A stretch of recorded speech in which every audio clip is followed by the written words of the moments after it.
आई भैया, सभी को हाथ जोड़कर प्रणाम बार बिन दीवाना के। और आज निरहू भैया की जीत हुई आजमगढ़ की पावन सी धरती को।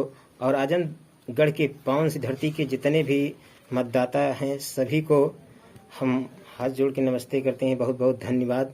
जय श्री राम, जय सीताराम। चूँकि आज एक नजनिया पदनिया का जो शब्द कहने वाले नेताओं थे, हमारे भाई थे, उनको ये नहीं समझ आया कलाकार को कैसे बोला जाता है, कैसे।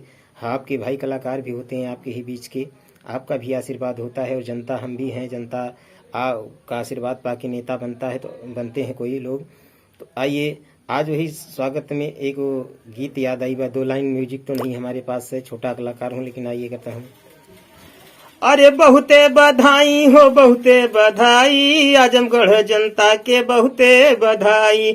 बहुते बधाई हो, बहुते बधाई, आजमगढ़ जनता के बहुते बधाई।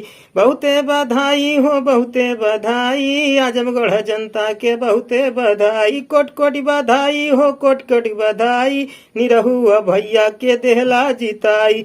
देहला जिताई हो, देहला जिताई, देहला जिताई हो, देहला जिताई। बहुते बधाई हो, बहुते बधाई, आजमगढ़ जनता के बहुते बधाई।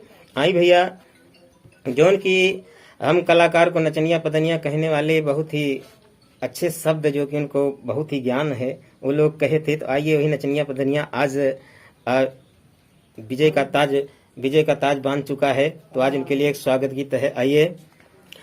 अरे जवन कहले रहले नचनिया पदनिया, नचनिया पदनिया, नचनिया पदनिया, ठेल देले निरहू भूला गईले दुनिया, भूला गईले दुनिया, भूला गईले दुनिया। जवन कहले रहले नचनिया पदनिया, ठेल देले निरहू भूला गईले दुनिया। अरे उनके या मुँह में अब करिखा पोताई, उनके या मुँह में हो करिखा पोताई, निरहू भैया का देहला जिताई। कोट कोटि बधाई हो, कोट कोटि बधाई, आजमगढ़ जनता के कोट कोटि बधाई। बहुते बधाई हो, बहुते बधाई, आजमगढ़ जनता के बहुते बधाई। आई भैया,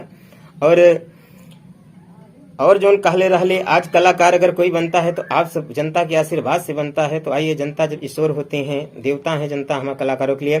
कलाकार अपने कलाकारी से बनेला, कारी से बनेला, कलाकारी से बनेला।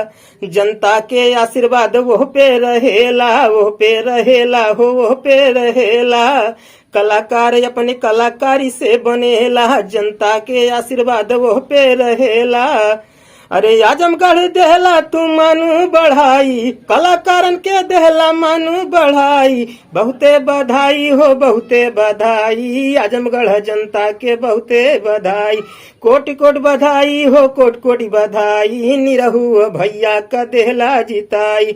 देहला जिताई हो, देहला जिताई, देहला जिताई हो, देहला जिताई। बहुते बधाई हो, बहुते बधाई, निरहू भैया का देहला जिताई। बहुते बधाई हो, बहुते बधाई, निरहू भैया का देहला जिताई। जय श्री राम, जय सीताराम। कोई गलती होगी क्षमा करना।